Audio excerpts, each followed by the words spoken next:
4. All right, you have to get it up quick. Oh, there you go. You're in business now. Timeouts remaining. Miles, a good three-point shooter, up court. Anunoby for 3. The lead is 1. Great. With 8 seconds to play. Now, there's plenty of time, but that was run Check beautifully. that, it's tied. Pardon me, it's tied after the miss. See, that was excellent basketball. Yeah, and now the big thing is make sure you do not foul anybody here on the dribble. It's going to be James. Here it is. See, it's under 3 seconds 3. to go. Throws up the floater. Oh, good night, Cleveland. That is for you. Woody, son. Appreciate y'all for tuning back in to the Courtside Seat Show. This is your boy, you already know, Sean the Slim God. Let's go ahead and get started with this second round. So for sure, if you haven't been watching the games, you've definitely been missing out. It's been some really, really intense games in the second round.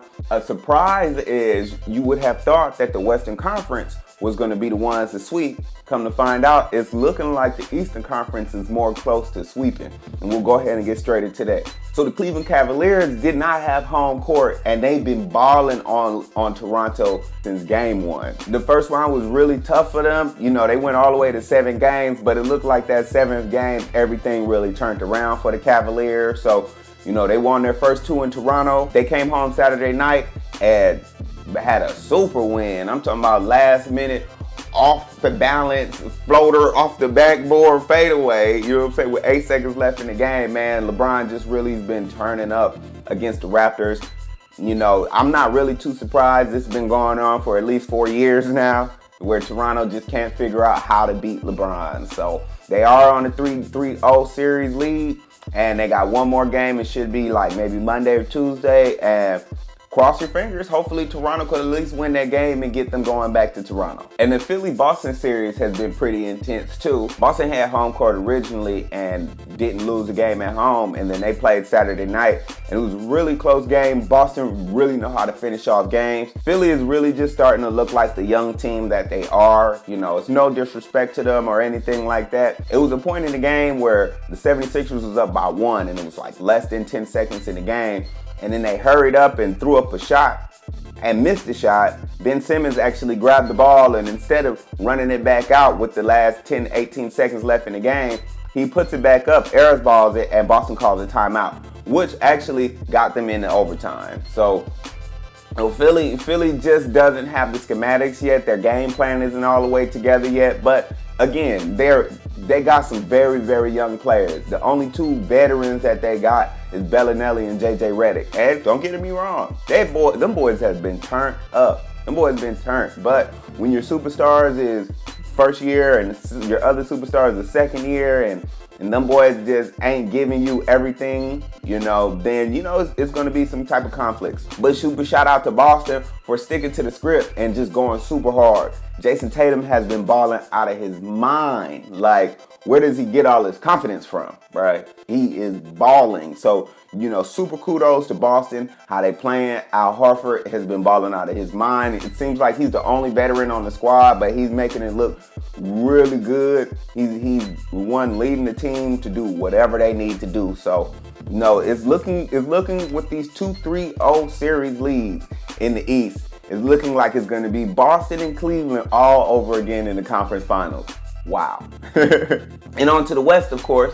We definitely got to talk about Utah and Houston. Utah actually beat Houston at home, and then in game 3 when they came to Houston, it wasn't even any competition. So what the goal is for Utah is to make sure Donovan Mitchell is top-notch up to par. Just a quick side note.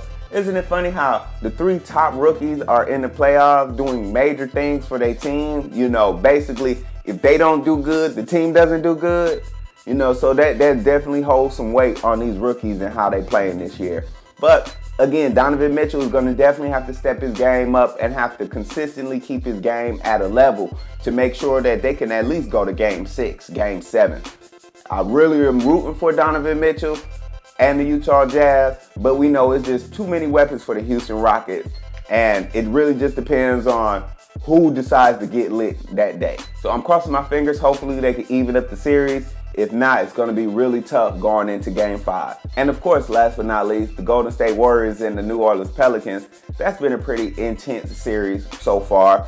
Mostly because Rajon Rondo ain't playing, and he's actually punking out Draymond Green, which is interesting, you know what I'm saying? Like, the smallest dude on the court is chumping out the strongest player on the other squad, which is really good, So, the last game that they played, Rondo had 21 assists, falling out of his mind. The first quarter, he had 7 assists. So, as long as Rondo could keep that caliber of play, maybe they could push the Golden State Warriors to 7 games. It really looks like the New Orleans Pelicans defense is just top notch. And their one-on-one defense is pretty much solid. So, you got to give stupid credits out to the New Orleans Pelicans for just getting 1 game. I definitely could see them winning 1 more game if they just stick to the script. I don't know about playing in the Oracle Arena. That's literally one of the toughest places to play in the league. If you watch some of the games and you seen the games when they were at home, it was like the crowd was on the court with them, So it's kind of crazy, but, I'm crossing my fingers for the New Orleans Pelicans, man. 2 underdogs coming out the West. Maybe we can see some type of spice against the defending champions. And last but not least, I definitely want to give a super duper shout out to David Fizdale. He's the new coach of the New York Knicks. Now, previously, he was with the Memphis Grizzlies, and there was basically collective differences going on with the organization. Definitely the Knicks will need a coach like this to put some pressure on these boys, to let these boys know how serious it is to play every game. So hopefully we'll see the Knicks in the playoffs next year thanks to David Fizdale. But other than that, again, I appreciate y'all for tuning in. Just giving y'all the highlights. I can't wait till the conference finals come so we can get deep down and dirty with that. But I'll definitely see y'all next week, man. Appreciate y'all for tuning in. Peace.